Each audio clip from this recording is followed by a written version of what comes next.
Assalamualaikum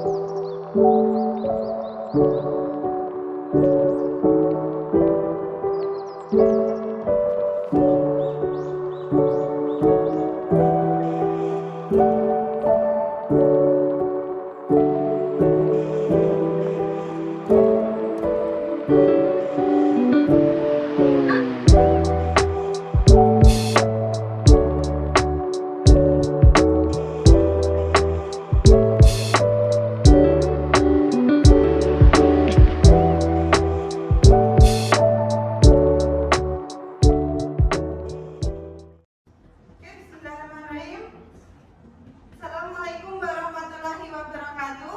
Waalaikumsalam warahmatullahi wabarakatuh. Bagaimana kabarnya rekan-rekan guru di sini? Alhamdulillah. Sudah menunjukkan jam 2 tapi masih semangat ya? Masih semangat. Kita semua harus sehat dan bahagia. Ada yang hari ini tidak sehat?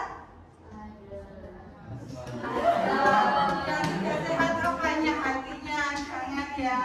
Ada yang hari ini tidak bahagia? Budiana tidak bahagia, harus bahagia ya Budiana. Tetap apapun yang terjadi kita harus tersenyum.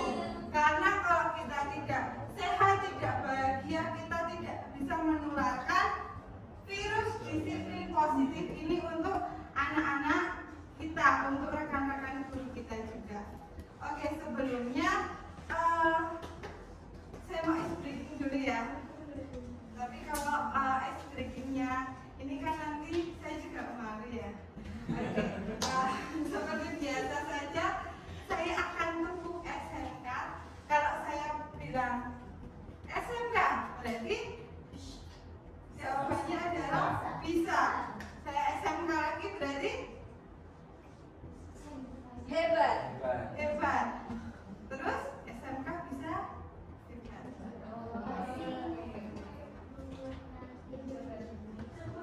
Prima? Enggak, saya lupa kalau itu. Ketika saya bilang SMK, teman-teman jawab bisa. SMK bisa hebat. Oke, kita coba dulu ya. SMK Bisa. SMK Bisa. SMK bisa, SMK hebat, SMK bisa hebat. Caranya seperti ini ya, ini menunjukkan bahwa kita itu semangat. Oke, SMK Bisa. SMK Hebat. SMK Bisa. Hebat. Oke, tepuk tangan. Oke, hari ini saya akan sebenarnya bukan melakukan diseminasi ya, karena budaya positif ini sebenarnya sudah kita lakukan setiap hari bersama-sama. Kita sudah melakukan upaya melakukan disiplin positif. Salah satunya bagaimana? Setiap hari kita sebagai guru sudah melakukan 3 trilogi Hajar Dewantara, yaitu Ing Ngarsa Sunggulodo, Ing Madya Manungkarsa, Tuturi Yani. Kita sudah memberikan contoh kepada siswa kita, kepada rekan guru kita. Kita sudah memberikan semangat, kita sudah memberikan dorongan bagaimana melakukan disiplin positif. Nah, kita mulai dari budaya positif. Kalau ngomongin tentang budaya positif ini kok kayaknya sesuatu yang hebat ya, yang menarik gitu untuk dilakukan. Karena ketika kita sudah berhasil melakukan disiplin positif, sudah berhasil menerapkan budaya positif, kok rasa-rasanya semua itu akan indah ya? Betul nggak? Kayak nggak ada masalah gitu di sekolah. Nah, inilah upaya yang akan kita lakukan untuk menciptakan sekolah kita yang memiliki disiplin positif yang baik, memiliki budaya positif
kelompok kecil terlebih dahulu.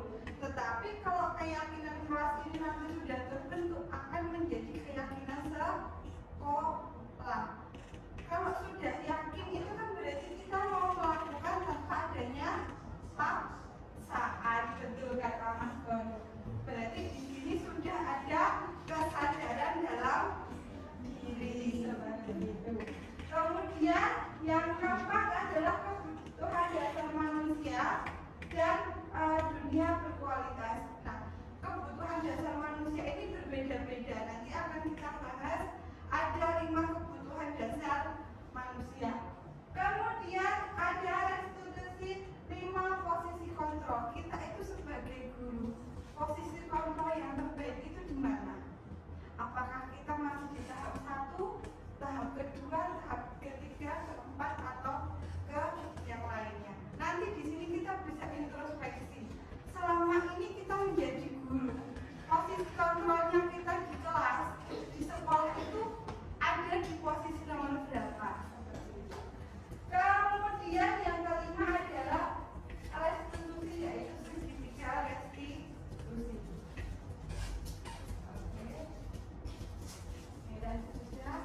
Oke, ini sudah. Nah, kita mulai dari keyakinan kelas. Apakah di sini Bapak Ibu yang sudah membuat keyakinan kelas di kelasnya masing-masing? Karena kebetulan kita ini bukan guru kelas ya, karena guru mata pelajaran, jadi pasti kita mengajar banyak kelas.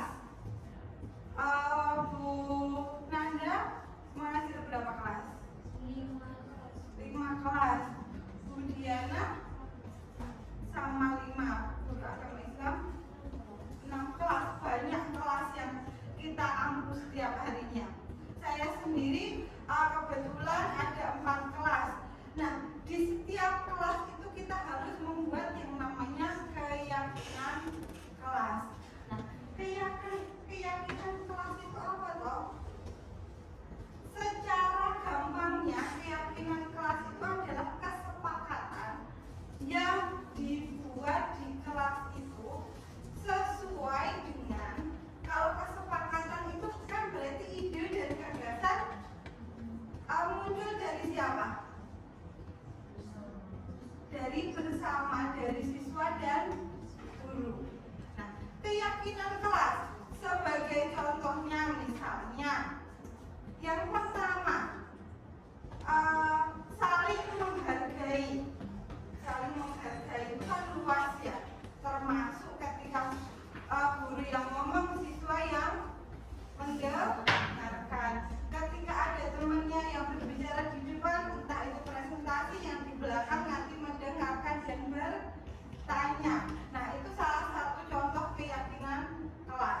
Kemudian misalnya keyakinan kelas yang lain, ketika sudah terlambat masuk kelas 5 menit, nanti apakah ada konsekuensinya ataukah ada hal yang perlu dilakukan oleh siswa, itu namanya adalah keyakinan kelas. Tapi kita di sini tidak membahas tentang hukuman ya, karena disiplin positif itu kita membiasakan diri untuk tidak memberikan hukuman. Bapak Ibu pernah nggak di sini selama masa sekolah dari SD, SMP, SMA mendapatkan hukuman? Pernah. Mas Tony kapan mendapatkan hukumannya? Ya, sekolah setiap hari. Maksudnya setiap hari. SMA. Sekarang Pak Tony sudah dewasa. Hukumannya masih terngiang-ngiang ya. Karena apa? Pada dasarnya saat itu hukuman yang diberikan oleh gurunya Pak Tony itu mungkin secara langsung atau tidak langsung itu menyakiti dan menimbulkan semacam yang namanya trauma. Jadi kadang kita sebagai guru menganggap bahwa itu adalah hal yang normal dan wajar, tapi kita tidak tahu apa yang sebenarnya dirasakan oleh siswa. Karena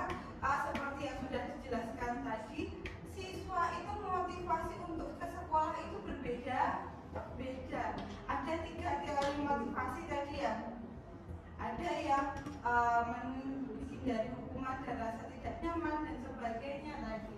Nah, kemudian keyakinan kelas ini harus dibuat sepositif mungkin.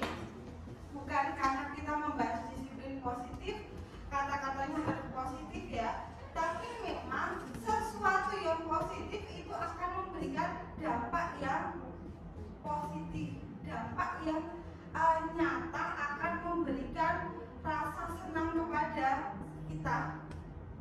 Betul atau enggak? Betul ya. Oke. Kemudian sebaiknya keyakinan kelas ini mudah diterapkan oleh semua anggota di kelas. Kemudian ini semua warga kelas berkontribusi dalam pembuatan melalui pendapat. Ini sangat mudah keyakinan kelas. Saya yakin kita semua sudah menerapkannya di kelas. Kemudian kita bahas 5 kebutuhan dasar manusia. Kebutuhan kita ke sekolah itu juga berbeda-beda ya Bapak Ibu. Ada yang mungkin ke sekolah itu karena memang ingin bertemu dengan siswa. Ada yang siswa ke sekolah itu ingin melupakan masalah yang ada di rumah. Kemudian ada juga yang motivasinya ternyata ke sekolah itu biar dapat uang jajan, dapat sangu. Nah, maka dari sini kita belajar tentang 5 kebutuhan dasar manusia. Yang pertama adalah intinya manusia itu butuh untuk bertahan hidup. Kenapa ini bertahan hidup ada di depan, ada di tengah-tengah? Karena apapun tujuannya kita, utamanya adalah bertahan hidup. Siswa ke sekolah menuntut ilmu, tujuannya mungkin untuk kehidupan yang lebih layak, kehidupan yang lebih baik di masa yang akan datang. Kemudian di sini juga ada kebutuhan untuk penguasaan. Kebutuhan penguasaan itu seperti apa contohnya? Lo punya duit, lo punya kuasa, boleh juga. Tapi di sini maksudnya adalah penguasaan itu dia bisa menggerakkan atau memerintahkan seseorang untuk melakukan suatu tindakan. Kemudian di sini ada kasih sayang dan rasa diterima. Bisa jadi siswa kita yang berangkat ke sekolah itu penuh dengan karena siswa itu kan latar belakangnya berbeda-beda ya, ke sekolah, kemudian ada masalah di rumah yang complicated, dia datang ke sekolah untuk apa? Mencari rasa kasih sayang dan rasa untuk diterima. Maka sebagai guru kita wajib memenuhi kebutuhan ini. Makanya tadi di awal saya tanya, apakah Bapak Ibu di sini sehat dan bahagia? Karena apa? Kalau kita sehat, kita bahagia, kita bisa mencukupi ini kebutuhan akan kasih sayang dan rasa diterima. Kemudian adanya kebebasan. Kalau bebas itu semua orang pasti pengen bebas. Kemudian adanya kesenangan. 5 kebutuhan hidup ini tidak ada yang salah prinsipnya, karena 5 ini adalah menjadi dasar untuk kita bertahan hidup ke depannya itu seperti apa. Kemudian dari tadi kita ngomongin restitusi. Sebenarnya apa tuh restitusi? Ada yang tidak paham? Dari tadi kita kan ngomongin soal restitusi, hukuman, konsekuensi restitusi. Kalau hukuman mungkin kita sudah sering mendengar, konsekuensi kita juga sudah sering mendengar dan melakukan. Nah, kalau restitusi itu apa?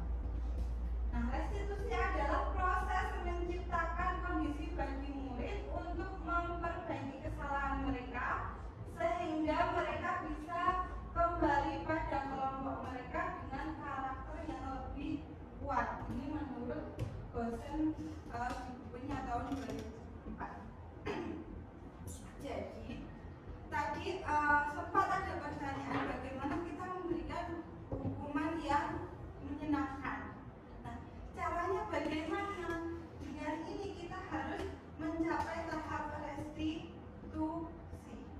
Kalau restitusi itu diciptakan atas kesadaran siswa sendiri. Jadi memang siswa harus memiliki motivasi yang ada di tahap nomor 3. Yang tadi apa? Tahap nomor 3. Ini untuk menjadi orang yang mereka inginkan dan menghargai diri sendiri dengan nilai-nilai yang mereka percaya. Kalau kita sudah sampai di tahap ini, kita akan mudah Bapak Ibu untuk mewujudkan atau melakukan restitusi. Karena apa? Misalnya, ketika ada siswa yang hari Senin dia tidak mengikuti upacara karena terlambat, otomatis pintu gerbang sudah ditutup. Kemudian siswa itu akan menunggu di luar. Ketika bertemu dengan kita, siswa itu akan menyadari kesalahannya tanpa kita ucapkan dengan kata-kata, tanpa kita harus memberikan hukuman, tanpa harus kita memberikan konsekuensi, tapi secara sadar siswa itu akan datang untuk bukan mengakui ya, tapi mengutarakan kesalahannya. Misalnya hari ini saya terlambat sebagai siswa, kemudian saya bertemu dengan Bu Nanda sebagai wali kelas saya. Ketika saya bertemu dengan Bu Nanda, tanpa Bu Nanda tanya, itu saya sudah menyadari kesalahan saya. Tapi restitusi ini bukan hanya siswa paham dan mengakui di mulut saja. Terkadang siswa kita itu mengakui kesalahannya hanya di mulut ya, tapi ketika kita sudah pergi itu dia melakukan kesalahan-kesalahan lagi. Berarti ini masuk ke tahap apa? Siswa masih takut dihukumi. Tapi ketika sudah mencapai tahap restitusi, saya bertemu dengan Bu Nanda, saya langsung menyadari bahwa tadi saya tidak mengikuti upacara, itu adalah salahnya saya. Mohon maaf ya.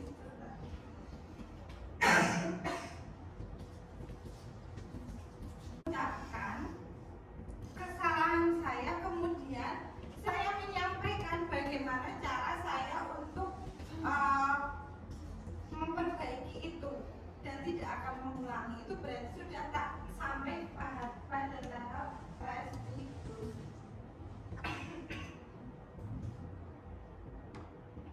Kemudian tujuan restitusi yaitu yang pertama adalah disiplin positif dan memulihkan dirinya setelah berbuat salah.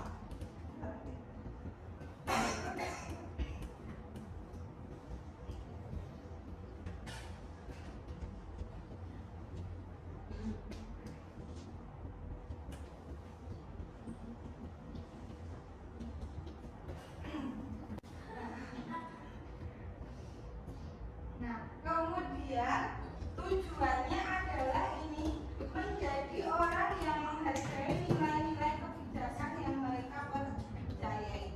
Jadi tujuannya adalah menumbuhkan sikap atau motivasi dalam diri siswa atas apa yang dilakukan. Ini yang susah Bapak Ibu, karena kalau sudah mencapai tahap restitusi ini, siswa akan melakukan sesuatu baik buruk itu sudah tanpa paksaan lagi, tetapi atas kesadaran pribadi. Contohnya siswa membuang sampah.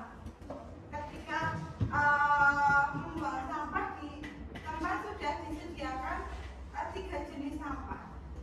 Siswa membuang sampah plastik pada tempat sampah plastik.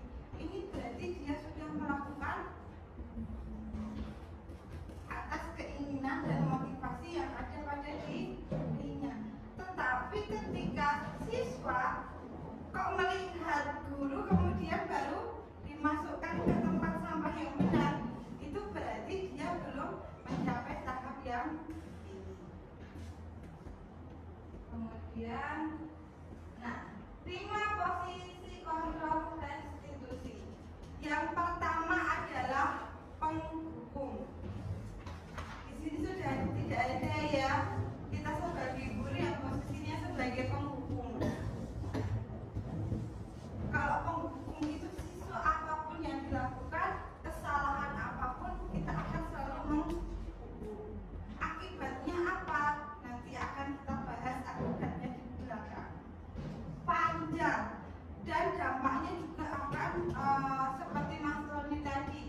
terngiang-ngiang seumur hidup.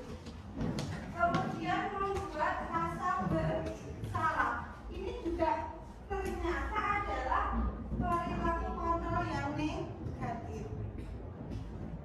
Kita membuat siswa itu merasa bersalah atas apa? Kalimat-kalimat yang kita lontarkan. Kita menyudutkan siswa sehingga siswa mau mengakui kesalahannya itu bukan murni karena kesadaran yang ada pada dalam dirinya. Kemudian teman atau di sini perilaku kontrol positif. Kita sering menerapkan posisi sebagai teman, tetapi ternyata posisi teman ini belum posisi maksimal yang kita capai sebagai guru. Memang teman itu baik, siswa akan banyak bercerita kepada kita, kemudian siswa akan lebih terbuka, tetapi ini belum memberikan kesadaran lebih kepada siswa itu sendiri. Kemudian di sini ada pemantau. Ini juga perilaku kontrol yang positif. Kita sebagai guru hanya memantau. Nah, tingkatan yang paling bagus ini adalah manajemen. Kita bisa manajer. Nah, sebagai manajer ini kita bisa melakukan kontrol atas diri kita sendiri. Tadi sudah disampaikan bahwa tidak ada yang bisa mengontrol kita selain kita sendiri. Kita tidak bisa mengontrol siswa kita tidak bisa mengontrol teman-teman kita. Nah, posisi ini seperti apa toh? Oke, di sini kita bahas. Kelihatan yang di belakang kecil-kecil sekali. Nah, ini ada motivasi eksternal dan motivasi internal. Kemudian di sini juga ada perilaku dibagi menjadi dua, yaitu kontrol negatif, kontrol positif, dan kontrol diri. Nah, menghukum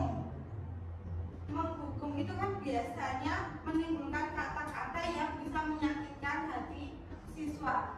Nah, contoh kalimatnya adalah seperti ini. Kalau kamu tidak melakukannya, saya akan. Jadi di sini ada ancaman. Sistem mengancam seperti ini. Kalau kamu tidak mengerjakan tugas, saya akan kasih nilai kamu 60 atau nilai kamu jelek. Itu termasuk tindakan menghukum. Karena apa? Karena di sini ada kalimat ancaman. Nah, hasilnya apa? Siswa akan memberontak, mendendam, dan menyalahkan orang lain. Kemudian di sini pada akhirnya murid akan berbicara apa? Karena sudah muncul rasa sakit hati dan sebagainya, siswa akan tidak peduli. Mau dikasih nilai berapapun terserah, monggo. Sering ada seperti itu ya. Semakin kita ancam siswanya, semakin kita tekan siswanya, siswa akan semakin tidak peduli. Nah, kemudian di sini siswa akan cenderung mengulangi kesalahan yang sama itu di kemudian hari. Kemudian di sini siswa akan menganggap bahwa guru itu tidak memiliki kualitas yang bagus karena apa tadi? Tidak bisa memenuhi 5 kebutuhan dasar. Kemudian yang kedua adalah membuat rasa bersalah. Ini dengan menceramah, menunjukkan kekecewaan yang mendalam. Contohnya, kalau kamu seperti ini, kamu sudah mengecewakan ibu loh. Sepertinya kalimatnya itu sederhana dan tidak menyakitkan gitu. Tapi ternyata itu memberikan dampak secara psikologis jangka panjang. Karena apa? Siswa akan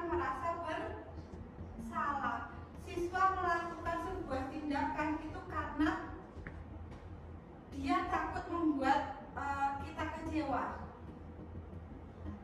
Kadang kalau misalnya kita sudah menangani siswa berkali-kali, kemudian siswa mengulangi kesalahan yang sama, terlontar kalimat seperti ini, kalau kamu seperti ini, aku tidak bisa bantu kamu lagi. Kalau kamu seperti ini, kamu membuat ibu kecewa. Nah, ini efeknya apa, dampaknya? Hasilnya akan menyembunyikan sesuatu atau tindakan yang dilakukannya, kemudian dia akan banyak menyangkal atau berbohong, sehingga siswa akan banyak mengelak. Enggak kok, Bu, tadi enggak seperti itu, enggak seperti itu. Dia tidak bisa bertanggung jawab. Kemudian murid biasanya akan berkata, maafkan saya, Bu, tapi maaf ini tidak timbul dari hatinya, karena dia hanya ada perasaan takut tadi. Nah, kemudian ini dampak pada murid secara panjang adalah siswa akan merasa rendah diri, merasa gagal, dan merasa tidak berharga. Seperti ini. Masih semangat Bapak Ibu? Masih semangat ya? Oke. Kalau mau bertanya boleh loh, jangan diem aja. Bu, kok saya ternyata posisinya seperti ini ya? Apakah ada yang salah di saya? Nanti kita di akhir sama-sama evaluasi. Kita ini ada di nomor berapa? Kemudian, nah ini ada perilaku kontrol positif sebagai teman. Nah, ketika kita dekat sebagai teman, itu memberikan kesempatan kepada siswa untuk membuat alasan. Terkadang siswa kita membuat alasan ya, karena itu dia sudah menganggap kita itu sebagai teman, sebagai teman. Ini ada positif, ada negatifnya. Posisi di tengah-tengah seperti ini. Positifnya adalah kita bisa mengetahui dunia siswa, tetapi negatifnya siswa akan berani untuk membuat alasan atas tindakan yang dilakukan. Nah, biasanya kalimatnya akan seperti ini. Lakukan demi Bapak Ibu yang sudah nanti Bapak Ibu yang bantu bereskan. Ketika siswa ada kesalahan, kita bantu membereskan. Ketika siswa misalnya selesai praktek, kita juga membantu membereskan. Itu dia akan merasa terlalu nyaman seperti itu. Kemudian hasilnya adalah siswa akan merasakan ketergantungan. Karena apa? Karena dalam benak siswa akan berkata, saya pikir Bapak Ibu adalah teman saya. Nah, ini hasilnya adalah siswa menjadi tergantung, tidak mandiri, dan tidak bisa memutuskan. Apa-apa akan bertanya, Bu, kalau seperti ini apa? Bu, seperti ini apa? Padahal dalam dimensi Pancasila ada satu dimensi, yaitu dimensi kemandirian. Kalau kita melakukan seperti ini, kita tidak bisa menetapkan salah satu elemen profil Pancasila, yaitu tentang kemandirian. Kemudian pemantau. Ini biasanya kita tanya apa peraturannya, apa konsekuensinya. Nah, ini akibatnya adalah siswa akan menyesuaikan bila diawasi. Contohnya, siswa melakukan sesuatu itu karena merasa diawasi. Contohnya, siswa mengerjakan tugas karena kita akan rekap nilainya atau kita akan tagih-tagih terus. Kemudian contoh lainnya itu misalnya siswa membuang sampah karena melihat kita kemudian dibuang dengan benar. Ini adalah posisi pemantau. Nah, akibatnya ini menitik beratkan pada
dia tidak akan merasa disalahkan secara terus-menerus. Kemudian di sini siswa akan berupaya bagaimana saya memperbaiki keadaan seperti ini.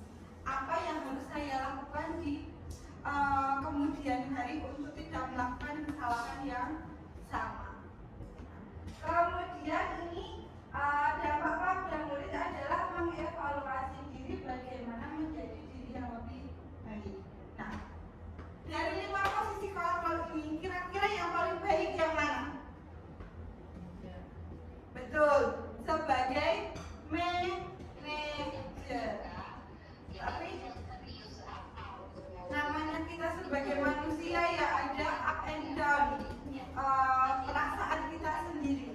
Makanya kita harus bisa mengontrol apa yang terjadi pada diri kita, sehingga kita bisa memberikan dampak yang positif kepada orang lain.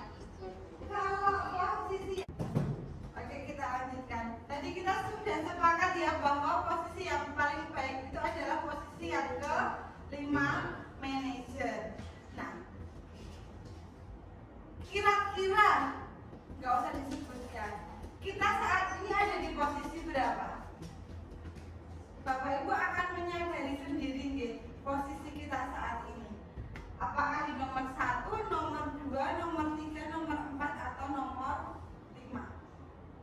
Harapannya saya, mari kita sama-sama berintrospeksi dan berubah untuk menjadi posisi yang ke-5 sebagai posisi kontrol kita sebagai seorang manajer. Jadi dengan posisi ini kita bisa mencukupi atau memenuhi kebutuhan yang dimiliki oleh atau diinginkan masing-masing siswa. Oke teman-teman, di sini masih semangat ya. Oke, kita lanjutkan ke pemberian penghargaan. Pasti di sini Bapak Ibu guru, saya pribadi pun sendiri suka memberikan penghargaan kepada siswa. Penghargaan entah itu siswa yang aktif di kelas atau siswa yang rajin mengerjakan tugas dengan tepat waktu ataupun pemberian penghargaan yang lain.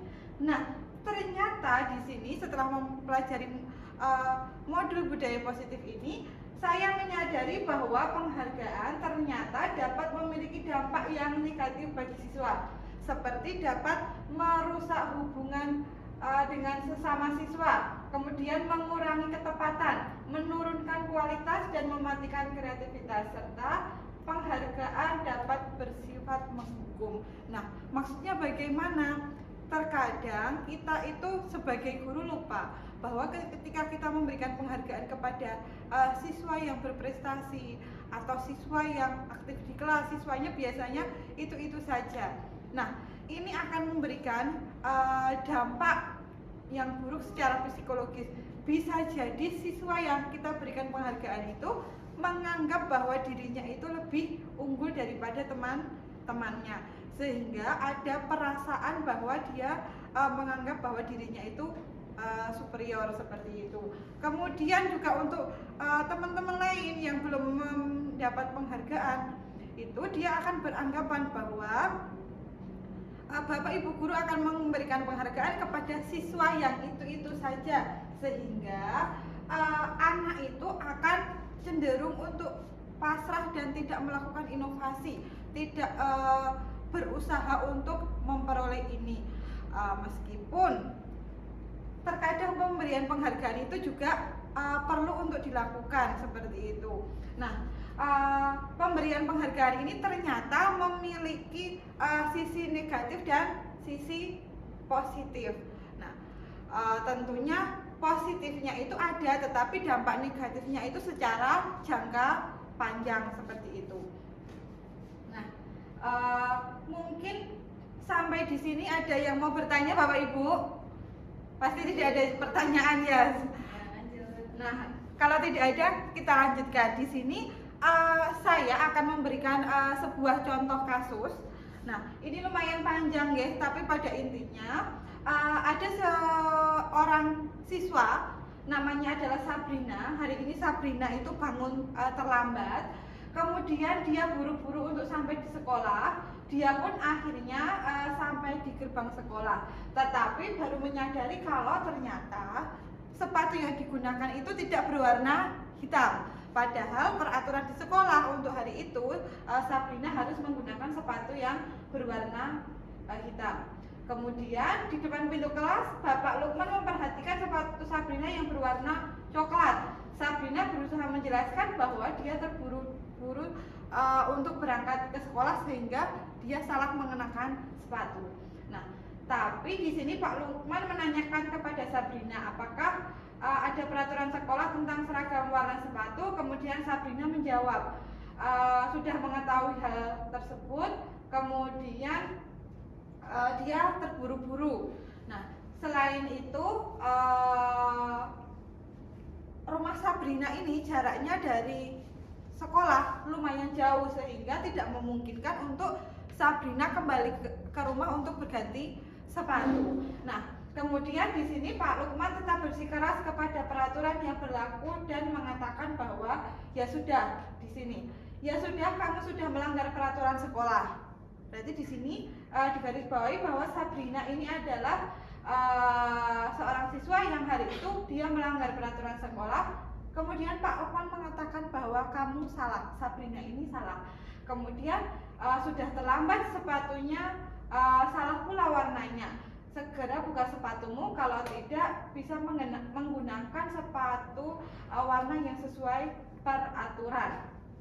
Nah, di sini Sabrina meminta maaf dan memohon kembali kepada Pak Lukman agar tetap dapat mengenakan sepatunya. Dan Sabrina berjanji tidak akan mengulangi kesalahannya. Namun di sini Pak Lukman itu sebagai guru dia tidak mau tahu. Di sini beliau berkata, tidak, kamu telah melanggar peraturan sekolah.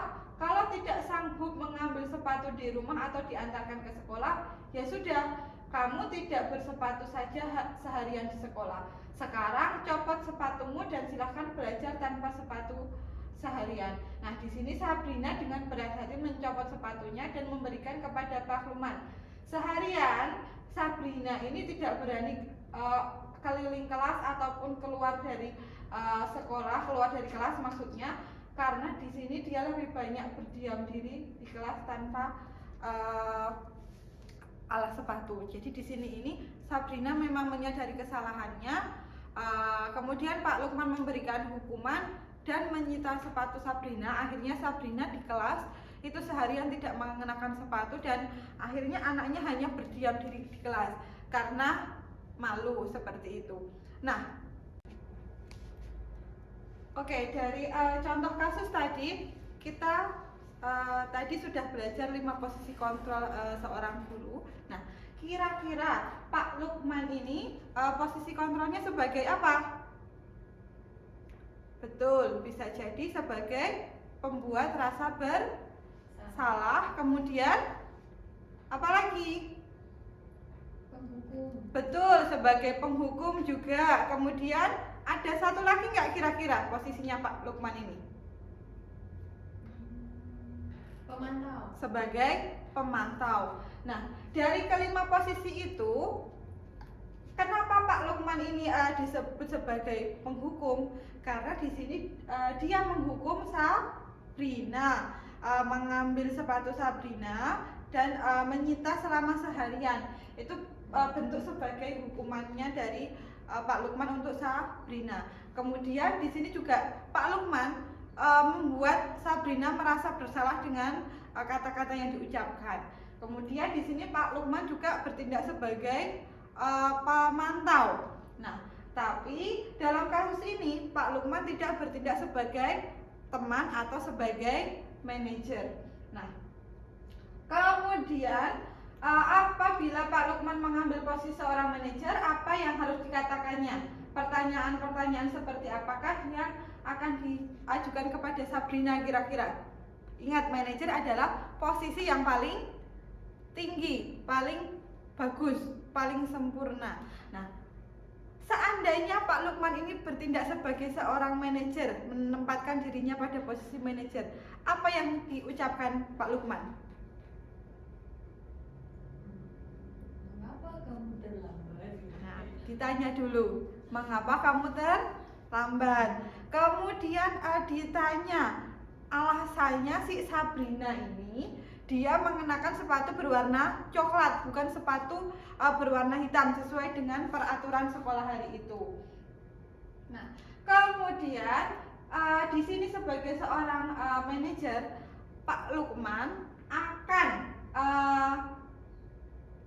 membantu mencari solusi yang terbaik untuk Sabrina, bukan memberikan hukuman atau menyita sepatunya Sabrina. Nah, contohnya seperti apa kira-kira?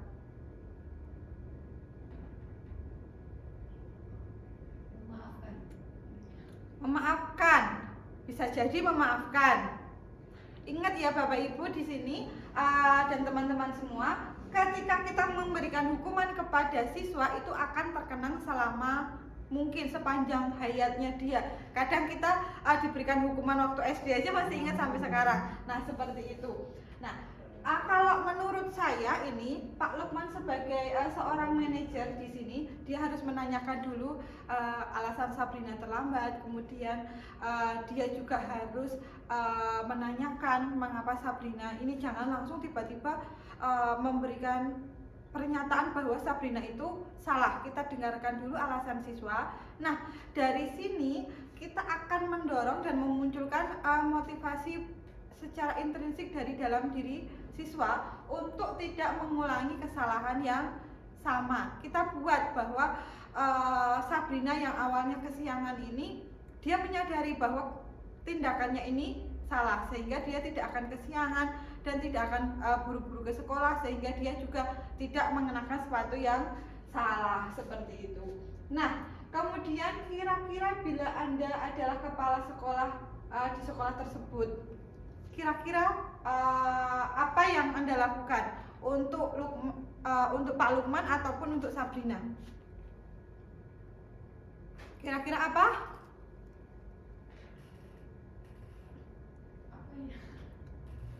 Apa? Mengingatkan Pak Lukman. Bisa jadi mengingatkan Pak Lukman. Kemudian memberitahu bahwa apa yang dilakukan Pak Lukman itu tidak sepenuhnya salah dan tidak sepenuhnya benar. Karena untuk menjadi seorang manajer posisi paling tinggi tadi, prosesnya juga butuh waktu yang lama seperti itu. Karena ini melakukan kebiasaan-kebiasaan yang harus kita laksanakan setiap harinya. Kemudian untuk siswanya, untuk Sabrinanya, kira-kira apa yang harus dilakukan Bapak Kepala Sekolah? Bisa jadi memberikan nasihat juga, atau memberikan motivasi kepada Sabrina untuk tidak melakukan hal tersebut. Kemudian nilai kebijakan apa yang ingin dituju oleh peraturan harus berwarna hitam. Nah, nilai kebajikan apa sih yang ingin dituju oleh sekolah sehingga menerapkan bahwa aturan sepatu itu harus berwarna hitam? Betul, yang pertama adalah keserasian. Kemudian kalau misalnya ini pengen serasi, seragam, sehingga siswa itu rapi untuk dilihat, kemudian tidak menimbulkan kesenjangan sosial. Kalau warna hitam itu kan mau sepatu bermerek ataupun tidak, itu ya warnanya hitam terlihat netral dan rapi.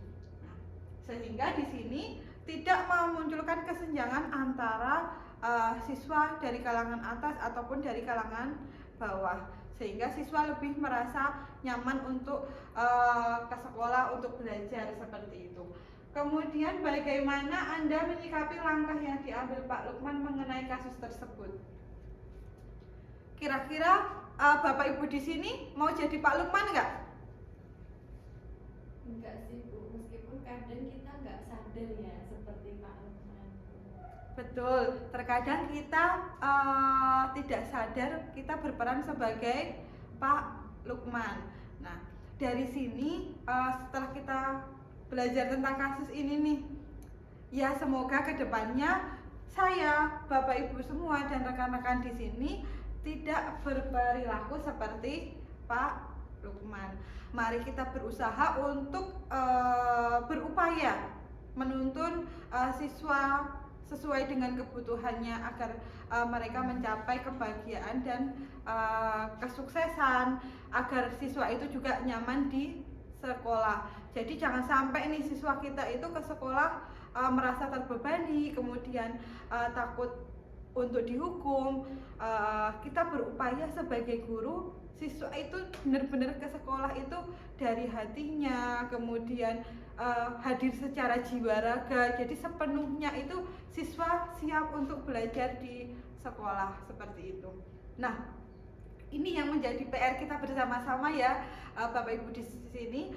Jadi kita harus saling berkolaborasi untuk mewujudkan ini semua.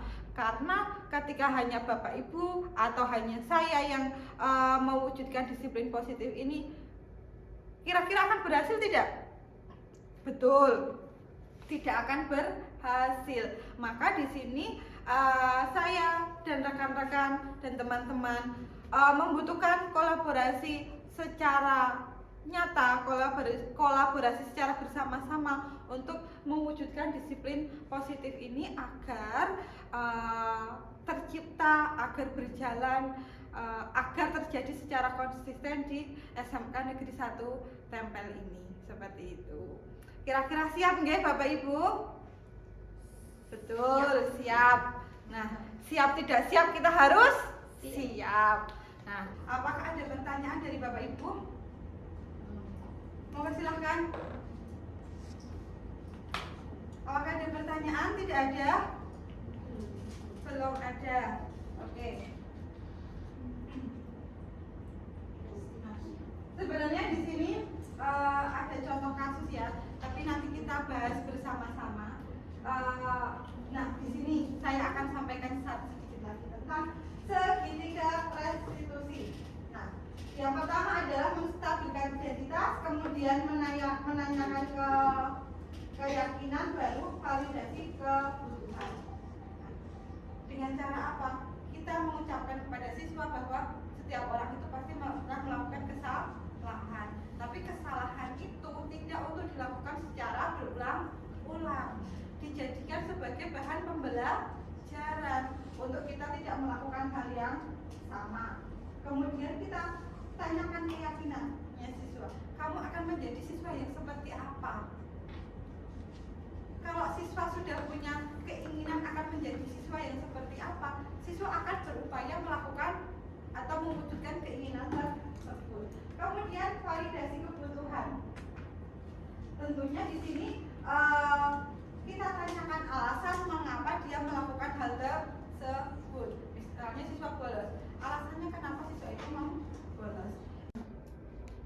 Nah, Bapak Ibu di sini saya ada contoh, sebenarnya bukan contoh ya, tapi ini tugas saya kemarin ketika mengikuti guru penggerak pada modul 1.4 ada tugas untuk membuat sebuah video tentang segitiga restitusi. Nah,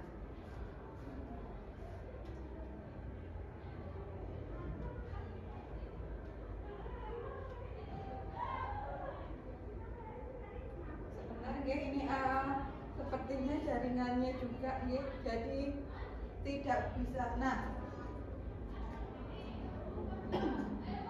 dalam kasus ini ada audionya sebenarnya, tapi karena hari ini ada kendala dengan speaker, jadi tidak bisa didengarkan oleh teman-teman, tetapi teman-teman bisa melihat video saya ini. Untuk lebih lengkapnya videonya ini saya sudah upload di YouTube. Nanti silakan teman-teman untuk melihat. YouTube-nya sama seperti nama saya, Beteliana. Nah, ini ada seorang siswa yang dia itu kasusnya adalah mencontek ketika ujian, ketika mengikuti pembelajaran saya. Nah, di sini Melinda memang sengaja saya panggil secara pribadi untuk bertemu saya. Nah, di sini saya melakukan implementasi praktik dari segitiga restitusi itu. Ada 3 tahapan. Pertamanya saya memanggil Melinda, kemudian saya bertanya. Pertamanya saya tidak bertanya yang bagaimana, tapi pertamanya saya bertanya, Melinda tahu nggak kenapa Bu Betty Liana memanggil Melinda ke sini? Nah, ternyata di sini tanpa saya harus menyalahkan dia atau apa, Melinda sudah menjawab, tahu Ibu, saya memiliki kesalahan, yaitu saya menyontek ketika mengikuti ujian. Nah, di sini pertamanya saya membuat sebuah pernyataan bahwa setiap orang itu bisa melakukan sebuah kesalahan. Kita bukanlah manusia yang sempurna yang tidak pernah melakukan kesalahan. Nah, kemudian di sini saya tanyakan alasan Melinda melakukan hal tersebut. Nah, di sini Melinda menjawab bahwa ada sebuah ketakutan atau kecemasan dari dalam diri Melinda ini, khawatir lah istilahnya, khawatir ketika nanti dia memiliki nilai yang jelek, khawatir bahwa nilai yang dimilikinya nanti tidak mencapai KKM atau tidak tuntas. Nah, dari sini saya tahu motivasi Melinda itu apa. Nah, kemudian setelah itu saya berikan penguatan kepada Melinda bahwa sebelum saya berikan penguatan, saya tanyakan kepada Melinda, tindakan yang dilakukan Melinda itu benar atau salah, baik atau tidak. Nah, di sini Melinda menjawab bahwa tindakan yang dilakukan itu ternyata tidak baik. Nah, setelah Melinda menyadari bahwa dia itu melakukan sebuah tindakan yang tidak baik, maka saya berikan sebuah penguatan. Saya berikan sebuah penguatan tentang hal yang sudah dilakukan itu memang tidak benar, tetapi itu bisa diperbaiki. Kemudian saya tanyakan kepada Melinda, kira-kira kedepannya apa yang harus dilakukan Melinda ketika sudah melakukan kesalahan ini. Nah, saya gali informasi dari dalam diri Melinda agar muncul sebuah motivasi dalam dirinya. Nah, kemudian dia menjawab bahwa kedepannya dia tidak akan mengulangi hal yang sama. Dia tidak akan mencoba curang, tidak akan mencoba mencontek ketika ujian. Nah, dari sini saya memperoleh motivasi secara intrinsik dari dalam diri Melinda untuk kedepannya dia tidak akan mencontek lagi. Nah, kemudian saya berikan penguatan bahwa sebenarnya Melinda adalah siswa yang cerdas, siswa yang pintar. Tanpa dia mencontek saat ujian pun saya yakin dia bisa mengerjakan, dibarengi dengan usaha, belajar, dan lain sebagainya. Nah, dari diskusi ini, ketika saya memanggil Melinda ini, terciptalah sebuah komunikasi hubungan yang positif antara saya dan Melinda untuk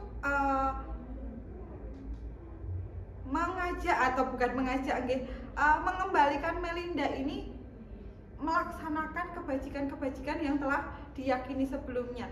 Sebelumnya dia yakin bahwa mencontek itu bukan perbuatan yang baik, mencontek bukan hal yang patut untuk dilakukan, tetapi dia melakukan itu. Setelah kita melakukan diskusi ini, saya berusaha untuk mengembalikan apa yang telah diyakini. Kemudian Melindanya sendiri juga meyakini bahwa dia akan kembali menjalankan nilai kebajikan yang telah dia yakini sebelumnya, yaitu mencontek bukanlah hal yang bagus. Kemudian di sini saya juga meminta tanggapan dari Melinda sendiri, apa yang telah dia rasakan ketika kita melakukan diskusi atau melakukan praktik segitiga restitusi. Apakah dia merasa terbebani, atau dia merasa senang, atau dia merasa yang bagaimana. Nah, dari sini siswa memperoleh memberikan tanggapan bahwa ternyata segitiga restitusi ini memberikan manfaat untuk dia, karena dia menjadi bukan sadar nggih, tapi dia menjadi paham tentang apa yang boleh dan tidak boleh dilakukannya ketika di sekolah seperti itu. Nah, mungkin nanti Bapak Ibu guru bisa melakukan praktik segitiga restitusi ini ketika menemukan sebuah permasalahan kepada siswa di kelas, tanpa kita harus marah-marah, tanpa kita harus memberikan judgement kepada siswa yang berlebihan. Nah, kita mulai gali terlebih dahulu informasi yang ada pada diri siswa. Motivasinya itu apa? Motivasi siswa melakukan hal tersebut itu untuk apa? Nah, dari sini kita bisa membantu mencarikan solusi untuk anak tersebut. Nah, tetapi lebih baik lagi kalau menurut saya motivasi solusi itu kita hanya memancing anak, tetapi solusi itu bisa ditemukan sendiri oleh anak seperti itu. Tetapi harapannya nggih Bapak Ibu, kita ya jangan sering-sering melakukan segitiga restitusi. Karena apa? Ketika kita melakukan praktik segitiga restitusi ini berarti di sekolah kita itu banyak masalah. Harapannya ya jangan sampai terlalu sering, jangan sampai terlalu banyak masalah seperti itu. Tetapi namanya kehidupan, namanya anak itu pasti ada saja. Nah, yang penting kita jangan merasa capek, merasa lelah untuk membantu anak dalam penyelesaian masalahnya tadi. Nah, mungkin sebelum kita belajar tentang segitiga restitusi dalam forum ini, sebenarnya Bapak Ibu saya itu sudah melakukan praktek segitiga restitusi nggih? Tapi mungkin langkah-langkahnya itu belum yang sesuai atau belum tepat seperti yang ada pada praktik segitiga restitusi ini. Saya pun Bapak Ibu sebelum mempelajari ini baru pada tahapan awal, bahwa meyakinkan bahwa setiap orang itu pernah melakukan kesalahan seperti itu. Baru di tahap ini kemudian saya langsung memberikan solusi, tidak mencari informasi lebih dalam lagi tentang alasan siswa, kemudian motivasi dari dalam diri siswa itu apa, seperti itu. Nah, kedepannya untuk menerapkan disiplin positif di sekolah kita, monggo Bapak Ibu semua bisa menerapkan praktek segitiga restitusi ini ketika siswa ada sebuah permasalahan atau ada sebuah kasus. Mungkin dari Bapak Ibu di sini ada pertanyaan? 1, 2, 3, oh ada 10 pertanyaan. Tidak ada nggih. Oke, baik. Kalau praktek baru tanya nggak apa-apa. Nanti ketika kita menemukan masalah, kita bisa berdiskusi, bisa japri atau kita nanti di dalam kombel membahas masalah ini. Nah, oke, itu saja Bapak Ibu. Terima kasih untuk hari ini. Saya rasa sedikit banyak kita ada ilmu baru nggih. Saya yakin di sini Bapak Ibu semua juga sudah melakukannya, bahkan sudah pada tahap yang kelima manajer, karena di sini adalah Bapak Ibu guru yang hebat semua. Terima kasih untuk Bapak Ibu semua. Tepuk tangan dulu dong.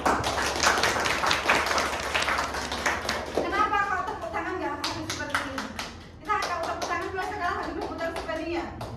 Karena ini akan memberikan semangat dan effort kita lebih, akan perasaan senang seperti itu.